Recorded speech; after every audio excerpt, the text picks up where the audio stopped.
आज इतने हमारे अखलाक घटिया हो गए, घटिया। हम जब घर से निकलते ना वो चार यारों में बैठते तो सुबह से शाम तक हमारी हंसी नहीं रुकती, लेकिन जब अपनों के सामने आते तो मुंह भिलिया कद्दू जैसा बना लेते, सूझा हुआ मुंह, ना हंस सकता ना बोल सकता। बाप कहता कहां था, पूछना जरूरी है क्या? ये लहजे हमारे बाप से। और अगर दोस्त मिल जाए क्या हाल है तो हंस के जवाब हम देते। ओ भाई क्या फायदा, इसे अखलाक कहते, इसे निफाक कहते, इसे मुनाफिकत कहते हैं। जब तुम अपनों के नहीं हो सकते तो तुम परायों के भी नहीं हो सकते।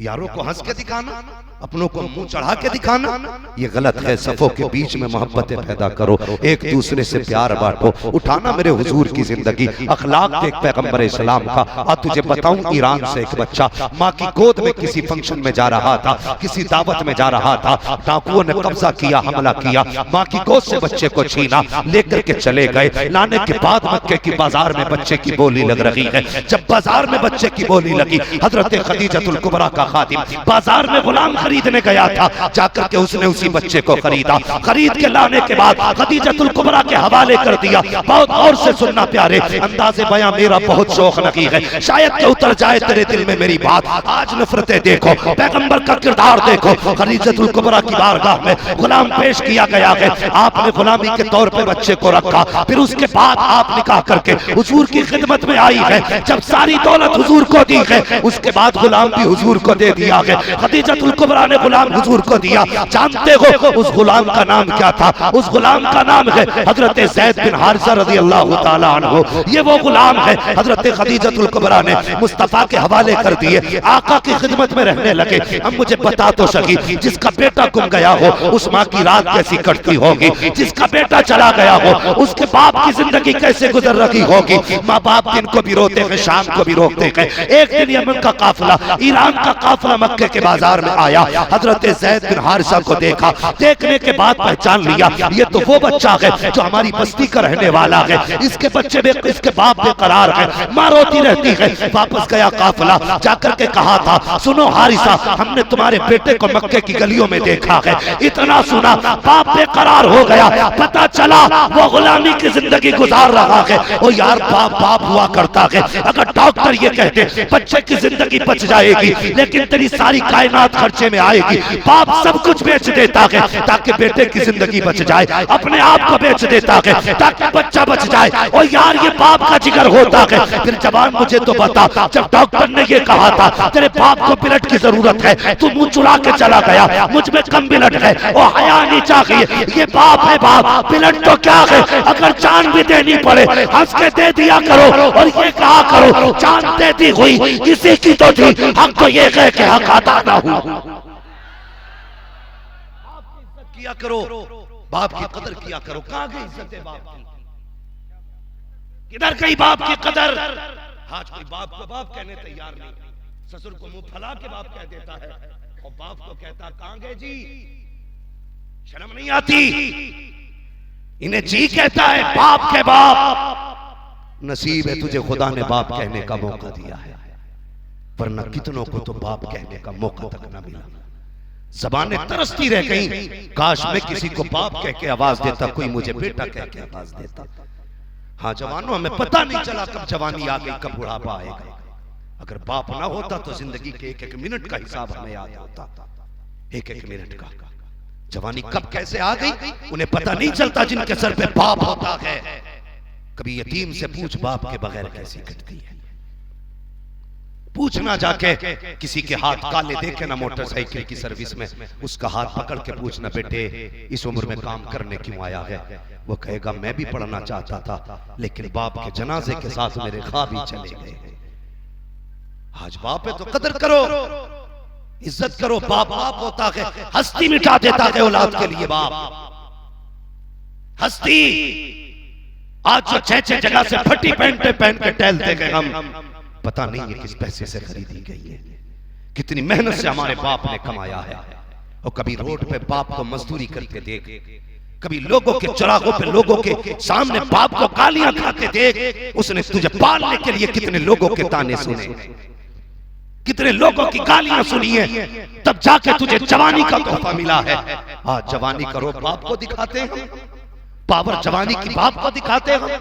हया आनी चाहिए। बाप वो होता है जो औलाद के लिए अपनी जात दे देता है। जाओ कभी हॉस्पिटलों में जाके देखो, बाप के लिए, औलाद के लिए बाप क्या कहता, कहता डॉक्टर मेरा पूरा खून निकाल लो, मेरे बेटे को बचा लो, मेरा दिल निकाल लो, मेरे बेटे को बचा लो, मेरी किडनी निकाल लो, मेरे बेटे को बचा लो। पूछना इस बाप से, क्या तुझे जीने की तमन्ना नहीं? क्या तू दुनिया को प्यार नहीं करता है? क्या दुनिया का ऐश तुझे पसंद नहीं है? वो कहता सब कुछ पसंद है, लेकिन बेटे के बगैर कुछ भी पसंद नहीं है। अगर बेटा नहीं तो जिंदगी नहीं। ये बाप का प्यार होता है औलाद से। और औलाद को देखो, कुछ दिन पहले की बात है, बेटे ने माँ को छत से जाके फेंक दिया, इसलिए कि उसकी खांसी बर्दाश्त नहीं हो रही थी। और मुझे बता तो सही, अगर माँ बाप को मारने के बाद तुझे 2 रोटी मिल गई तो क्या मिल जाएगा?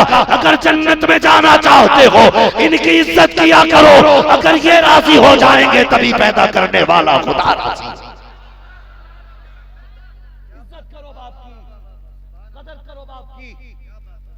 हाँ, पीर पीर अपनी जगह बेशक पीर शान वाला, लेकिन बाप भी अपनी जगह बाप है। कहते मेरा बाप मेरे सामने अकड़ के बोलता, तुझ में है क्या जो तेरे आगे दब के बोले? बाप के लिए इतना ही काफी है कि वो बाप है। उसके घमंड के लिए इतना काफी है कि वो बाप है। वो कभी ये ना कि मेरा बाप अकड़ के बोलता है। नसीब वाले हैं जिन्हें बाप थप्पड़ मारा करते, मुकद्दरों वाले जिन्हें बाप डांटा करते। आज हमें बुरा लगता है ना, हम रात को 3 बजे आते तो कहते हैं मैं अपने बाप की भाषा से परेशान हो गया, 3 बजे घर में आऊं, कदम रखने से पहले कहते कुत्ते की तरह सोते हैं, कुत्ते की तरह कदम रखने से पहले जाग जाते। और कहते हैं इतनी रात को आया है, जालिम ये सोया नहीं था, जब से तू गायब था तेरा बाप सोया ही नहीं था। ये तो इंतजार में था, बेटा आएगा तब सोऊंगा, बेटा आएगा तब सोऊंगा। तुझसे किसने कह दिया इसने नींद निकाली है? नींद इसे तब आती जब तू बिस्तर पे लेटा होता, नींद इसे तब आती जब तू घर के अंदर होता। 2 बज गए तू नहीं आया, तू यारों के साथ महफिलों में मस्तियां करता रहा, पार्टियों में मौज करता रहा। जब बाप ने कहा कहां था तो कहता मैं कोई बच्चा नहीं हूं, मुझे भी समझ है, मुझे अच्छे बुरे की तमीज है, तुझे अच्छे बुरे की कोई समझ नहीं है, तुझे कोई तमीज नहीं है। तू क्या जाने अच्छा क्या होता है, तुझे क्या पता क्या बुरा होता है। आज बाप की आवाज तुझे कुत्ते की आवाज लगती है, आज तुझे बाप की आवाज से नफरत है। निकले मेरी बात नोट करके चला जा, कल जब यही बात जनाजे में लेटेगा, सफेद कपड़ा पहन के निकल जाएगा और तू आधी रात को घर में आएगा, तुझे कोई टोकने वाला ना होगा, कोई पूछने वाला ना होगा, कोई आवाज देने वाला ना होगा। उस दिन तू रो के कहेगा काश आज बाप होता, आज आवाज देने वाला होता। याद रख, चारपाई तो होगी लेकिन आवाज देने वाला ना होगा, लाठी तो होगी कोई पकड़ के चलने वाला ना होगा, घर तो होगा कोई टोकने वाला ना होगा। उस दिन तुझे पता चलेगा तूने आज किस चीज को खो दिया है, आज कौन सी दौलत तूने खो दी है। अगर बाप है तो इज्जत किया करो, कदर किया करो। याद रखो हर किसी को बाप नहीं मिलते, बाप उसको मिलते हैं जिसके नसीब आला हुआ करते हैं। हाँ, उसे बाप मिलते हैं जिसके नसीब आला होते हैं, जिसके नसीब बुलंद होते हैं। बाप बाप है ना। हजरत ज़ैद बिन हारिसा हुजूर की खिदमत में बचपन था। हजरत हारिसा को पता चला मेरा बेटा मक्के में कैदी बना है, अपने भाई को बुलाया, का पता चल गया तुम्हारे भतीजे का। कहा कहां के? मक्के में है। का फिर का सुना है गुलामी की जिंदगी गुजार रहा है मेरा बेटा, गुलामी की जिंदगी। एक बात मुझे बड़ी अच्छी लगी, कभी कभी सोशल मीडिया पे भी कोई सही बात हो जाती है। इम्तियाज भाई सारी बातें बकवास नहीं होती, कभी कभी कोई अच्छी बात कह जाता। वो किसी ने पूछा एक बात बता, माँ बच्चे को गोद में क्यों उठाती है, बाप बेटे को कांधे पे क्यों उठाता है? तो उसने बड़ा प्यारा जवाब दिया। उसने कहा माँ बच्चे को गोद में इसलिए उठा के रखती है, वो चाहती है मैं जहां तक देखती हूँ मेरा बेटा भी वहां तक देख ले। ये माँ इसलिए गोद तक उठाती है कि जहां तक मैं देखती हूँ वहां तक मेरा बेटा देखे। कहा फिर बाप कंधे तक क्यों उठाया? उसने कहा बाप इसलिए उठाता है कि जहां तक मैं देखता हूँ मेरा बेटा उससे भी आगे का देख लिया। क्या बनाया पूरी जिंदगी में? ओ यार तुझे यहां से यहां पहुंचा दिया, और क्या चाहिए तुझे जिंदगी? ये ताना बाप के लिए तुमने क्या बनाया? एक छप्पर न डाल सके, और शर्म कर। कभी पड़ोसी से पूछिए छप्पर क्यों ना पड़ा, कभी पूछ पड़ोसी से ये पर्दे की जगह किवाड़ क्यों ना लगे। ये कहेंगे तेरे घर के खर्चे मुश्किल से चलते थे, लेकिन जब तू आया ना तूने बाप की मुसीबतें बढ़ा दी थी। कैसे? का तेरे बाप की कमाई तो 250 थी, एक एक दिन में तेरे 300-300 रुपए 600-600 रुपए के शौक होते थे, इसलिए बाप तरक्की ना कर सका, क्योंकि उसे तेरे ख्वाब पूरे करने थे, तेरे ख्वाब पूरे करने थे। बाप ने चचा से कहा भैया जितनी दौलत है सारी ले लो।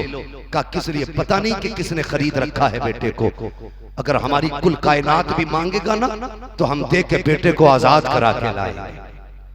ये बाप का प्यार था।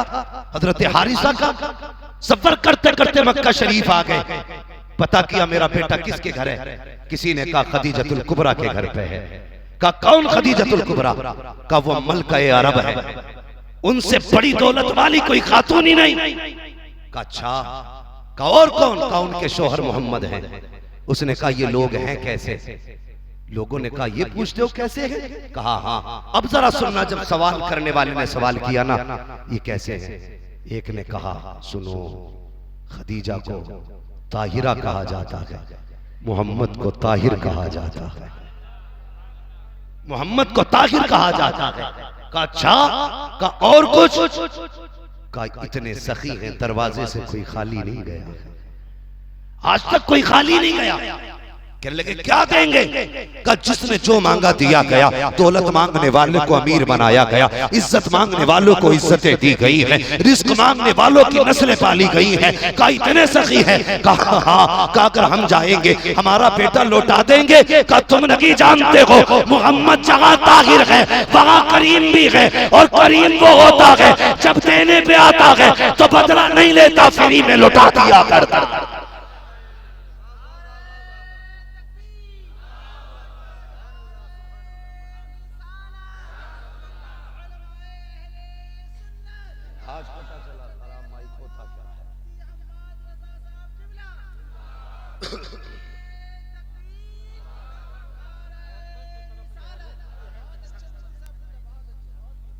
तवज्जो है? तैयार है सारे? कह दे या रसूल अल्लाह। और थक के नहीं बैठे हो तो जरा जोर से कह दो या रसूल अल्लाह। अल्लाह सलामत रखे। का इतने करीब कोई खाली नहीं है। अल्लाह अकबर। चचा भतीजे आ गए, हुजूर के कदमों में खड़े हो गए। सुना है जी हमारा बेटा आपके पास है, क्या नाम है तुम्हारे बेटे का? कहा जैद बिन हारिसा। मेरे हुजूर ने फरमाया ठहरो। हुजूर ने आवाज दी बेटा जैद। हुजूर की जबान से लफ्ज़ बेटा निकला। आका फरमाते हैं बेटा जैद। इतनी आवाज का निकलना था, हजरत जैद बिन हारिसा की आवाज आई, जी आया या रसूल अल्लाह। आए और आका के कदमों में बैठ गए। बाप की तरफ मुड़ के भी नहीं देखा, मुड़ के भी नहीं देखा, हुजूर की तरफ रुख किया। आका फरमाते बेटे इन्हें जानते हो? बच्चे से मुस्तफा फरमाते इन्हें जानते हो? मुड़ के देखे, कहने लगे जी ये मेरा बाप है, ये मेरा चचा है। अल्लाह अकबर। फरमाने लगे ये तुम्हें लेने आए हैं। जब इतनी बात कही ना ये तुम्हें लेने आए हैं, हजरत जैद बिन हारिसा ने बाप के चेहरे को देखा। अल्लाह अकबर। फिर हुजूर के चेहरे को देखा। इतना कहना था लेने आ गए, रोने लग जाते हैं। आका फरमाते जैद जो तू कहेगा वो किया जाएगा, अगर तेरी मर्जी होगी तो भेजा जाएगा, मर्जी ना होगी तो भेजा जाएगा। हजरत हारिसा ये सोच रहे थे परसों के बाद बेटा मिला है, देख करके कदमों से लिपट जाएगा, बाप का दामन नहीं छोड़ेगा। तारीख हारिसा को भी पता थी कि अगर 40 साल के बाद याकूब बेटे से मिलते हैं तो आंखों की रोशनी लौट आती है। जब बाप बेटे को देखते हैं एक दूसरे के प्यार में खो जाते हैं। और ये तो हमारा बेटा है, हमें 6 महीने बाद मिल रहा है, साल के बाद मिल रहा है, हमें देखेगा कदमों से लिपट जाएगा, हमें देखेगा हमारे आगोश में आ जाएगा, हमें देखेगा साथ जाएगा। लेकिन बाहर आमीना के लाल तेरी रहमतों पे सलाम, तेरी कुर्बतों पे सलाम, तेरी जरबतों पे सलाम, तेरी मोहब्बतों पे सलाम। जब हजरत जैद से कहा था ये लेने आए हैं, क्या फैसला है? रोके कहते या रसूल अल्लाह आपके कदमों से जुदा होकर के मैं जीना नहीं चाहता हूँ। का बाप जरूर है लेकिन मैं आपको छोड़ के जाना नहीं चाहता। इतना कहा बाप तड़प गया। बाप कहने लगा जी बे बाप तेरा चल मारो रही है, और यहाँ गुलामी की जिंदगी, वहां आजादी की जिंदगी। हजरत जैद ने कहा था अब्बा तुम्हारे घर की आजादी से मोहम्मद की गुलामी की जिंदगी बेहतर है। मैं सब कुछ छोड़ सकता हूं, हुजूर को नहीं छोड़ सकता, छोड़ नहीं सकता मुस्तफा। जब ना छोड़ा ना, फैसला हुआ, हुजूर ने वही हाथ पकड़ा, हरम शरीफ में आए और आने के बाद मक्के के लोग बैठे थे, ऐलान कर दिया, लोगों आज से जैद मोहम्मद का बेटा है। अल्लाह अकबर। ये डर था लोगों में, बाप को डर था गुलाम में बेटा बना हुआ मुसीबत में होगा। लेकिन जब हुजूर की कुर्बानियां और हुजूर का प्यार देखा ना, तो कहने लगे छोड़ के जाना ही बेहतर है, इसलिए कि ये तो मुझसे भी ज्यादा मेरे बेटे को प्यार दे रहे हैं। ये अखलाक थे हुजूर के। आज हमारे अखलाक क्या जानते हो? अभी कुछ दुख भरी बात बताने लगा। अल्लाह ना करे किसी का बेटा मां के बगैर जिंदगी गुजारे। ये बात भी बड़ी तकलीफ के साथ कहता हूं, कई सारे फोन इस ताल्लुक से हैं। कभी ये बात भी बताओ उन लोगों को जो दूसरा निकाह करते हैं पहली बीवी के इंतकाल के बाद, उनसे जरा ये पूछना कि दूसरी बीवी लाने के बाद बच्चों की जिंदगी कैसी गुजरती है, कभी तूने देखी है कि नहीं? कभी पता है कि नहीं कि मां के बगैर जिंदगी बच्चों की कैसी होती है? आज हमारे समाज को दूसरे निकाह करने की बड़ा शौक है।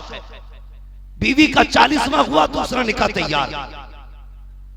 6-6 साल हो गए, मुड़ के बच्चे नहीं देखे। हाँ, मेरे पास बच्चों के फोन आते हैं। जानते हो, यतीम वो होते हैं जिनके बाप मर जाते हैं, मिस्कीन वो होते हैं जिनकी माँ मर जाया करती है। कितने मिस्कीनों के फोन आते हैं, मौलाना जरा कुछ करिए, हमारा बाप हमें नहीं देख रहा है, दूसरी बीवी से जो बच्चे हैं उन्हीं के साथ जिंदगी गुजार रहा है। ओ हया कर, हया कर, तुझे शर्म आनी चाहिए। तूने जिंदगी के ऐशो इशरत के लिए, बिस्तर की मौज मस्ती के लिए अपने बच्चों से नजर फेरी है।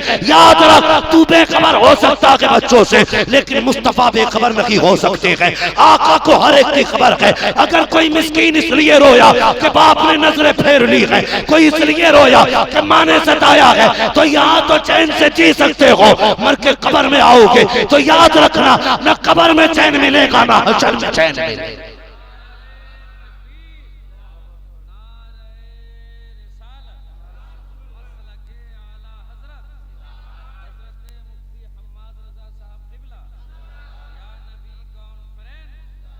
तो यार रिश्तों का हक अदा करना सीखो।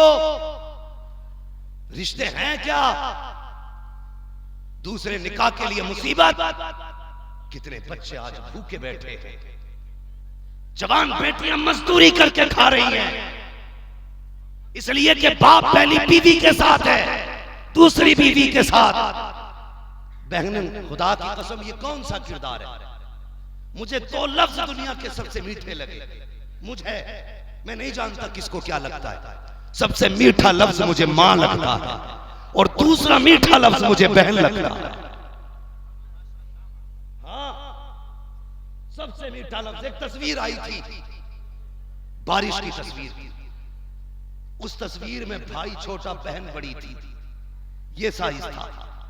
बहन भाई की उंगली पकड़ के ना बारिश में खुद भीग रही थी, भाई के ऊपर दुपट्टे से साया किया था। जैसा था भाई से वैसे ही कर दो। आवाज समझ में आनी चाहिए। भाई के ऊपर साया बहन ने किया। जब बाप बीवियों के नशों में आकर के औलाद छोड़ देते हैं, तब भाइयों को मां बन के बहनें पाला करती हैं। आज बहनें मजदूरी कर रही हैं, दूसरों की गालियां सुन रही है। तुझे क्या पता है, जब ये मजदूरी करने जाती है कितनी जगह दुपट्टे उतारे जाते हैं, कितनी जगह इनके जिस्म की नुमाइश की जाती है, लेकिन जाएं तो कहां जाएं? अगर दुपट्टा ना उतारा तो नौकरी से निकाला जाएगा, कपड़े ना उतारे तो तनख्वाह रोक दी जाएगी। और हया करो, ये बेटियां क्यों यहाँ तक पहुंची है? हमारे जैसे बेगैरतों की वजह से। कसम खुदा की, अगर हम ज़कात देने पे आ जाते, सही से ज़कात ही दे देते, तो कसम खुदा की ना कोई बेटी भीख मांगती, ना कोई बेटा भीख मांगता। मैं किसी को दान देने नहीं कहता, तुम्हारी रोटी उठा के देने नहीं कहता, मैं कहता हूं वही दे दो जो खुदा ने तुम पे लाजिम किया। कम से कम किसी की बेटी की इज्जत तो बच जाएगी, किसी का दुपट्टा तो नहीं छिनेगा, किसी की आबरू तो नहीं लुटेगी। मेरी कौम उठो, अब सोने का वक्त नहीं है। ये नहीं एक दिन जलसा करा लिया पूरा साल सोएंगे, नहीं। आज अहद करो, आज जलसा हुआ है, जब तक जिंदा रखेंगे तब तक हुजूर की इज्जत में पहरे देते रहेंगे। ये अहद करो, वरना मत आना किसी जलसे में, मत सुनना किसी को अगर अमल करने की तमन्ना ना हो तो। रह गई मौज की बात तो वो कहीं भी जाके हासिल कर लेना, कभी जलसों में मौज मत ढूंढना, मत ढूंढना जलसों में मौज।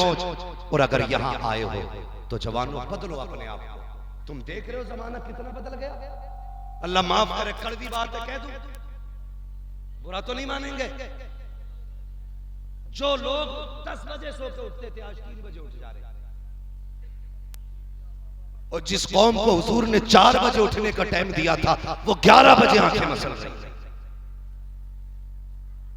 कई जगह लोग मिलते हैं, मुफ्ती साहब तुम तो ठेकेदार हो, ऐसा तावीज दे दो मेरी गोलक 2 दिन में भर जाए।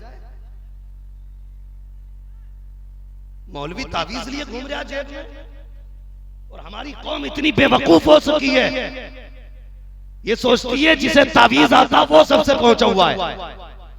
नहीं, वो सबसे पहुंचा हुआ नहीं, सबसे पहुंचा हुआ वो है जो हाथ यहां पकड़ता है, रिश्ता मदीने वाले से जोड़ दे।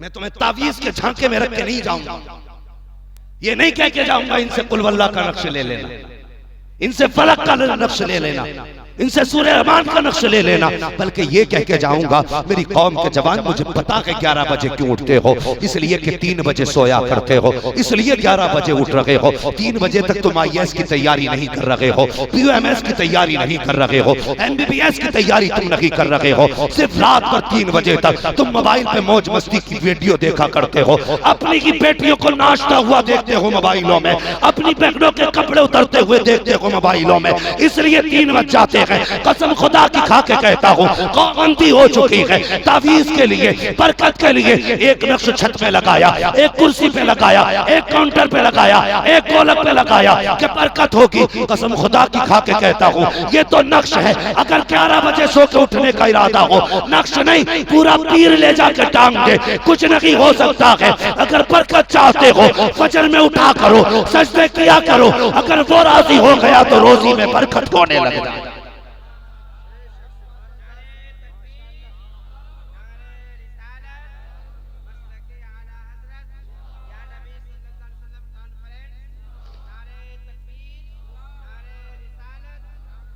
जल्दी सोया करो, जल्दी उठा करो।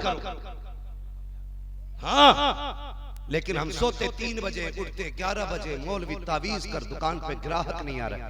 सारे बैठे ना, सारे मुसलमान है ना, बोलो सारे मुसलमान है ना, सारे हुजूर की उम्मती हैं। ईमानदारी से बताना, जिसका अकीदा वही बोले।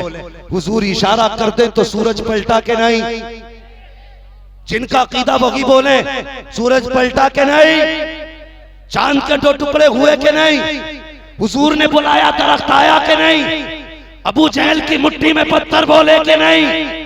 हम जानते हैं नबी जो कहते हैं वो होता है।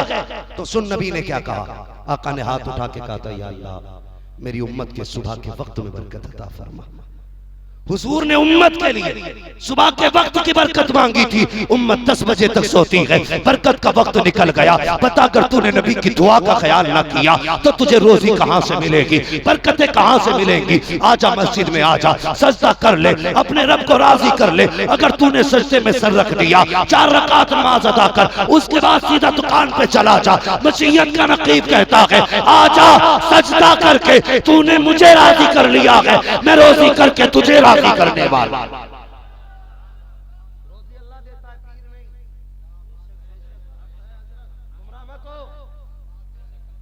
अल्लाह रोजी देता है, पीर नहीं। हमारी कौम कहां जा रही है, गलत नहीं कह रहा हूं। अगर तुम्हें लगे मैं वहाबी हूं, खुदा की कसम मुझे लगता है मैं तुम में सबसे पक्का बरेलवी। हाँ, मैं अपने अंदर को झांक के कहता हूं सबसे पक्का बरेलवी में हूं। लेकिन सच बताइए, दिल पे हाथ आता, अगर हमसे कोई आके कहता है ना, हमसे कोई आके कहता है ना, और सीधी बात आके ये कहता है, सुने तवज्जो है ना सारे लोगों की, बेटे तवज्जो है, गौर करें। हमसे कोई पूछता क्या हाल है, मैं तुम्हें अपने अकीदे बता रहा हूं, अकीदे। क्या हाल है? कहता बस पीर का करम है।